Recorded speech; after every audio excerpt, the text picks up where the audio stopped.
Badaukat osaba bat, txirrindularia, aregatik naiz ni txirrindulari zale.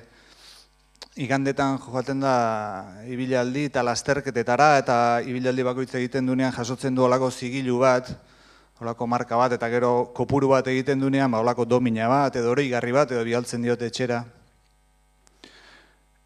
Uste dut, mendi lasterketekin ere beste inbeste egiten dela. Nik uste dut, gauza bera egin beharko genukela, Euskaren inguruan antolatzen diren jardunaldiekin.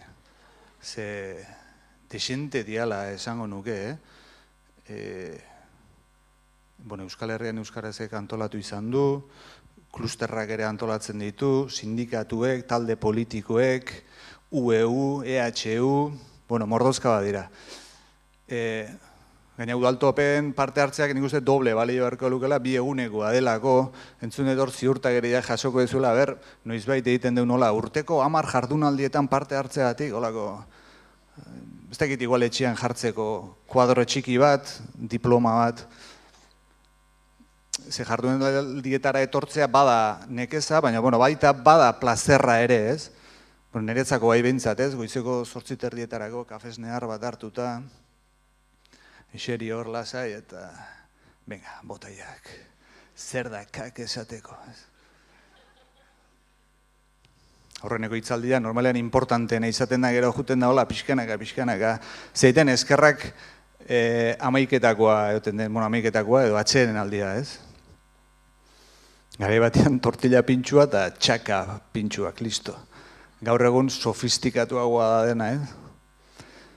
Hori da momentu gorena, nik uste jardunaldietakoa.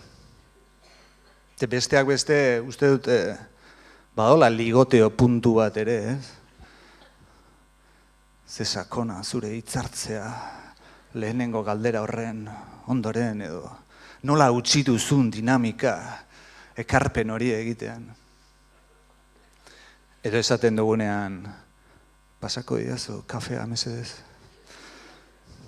Eta gero atoz, pixkat gauza dinamikoagoak, parte hartze txikiagoak, eta harinago juteko, eta orduan hasten da, pixkat, barkua edo itxasuntzia usten, ez?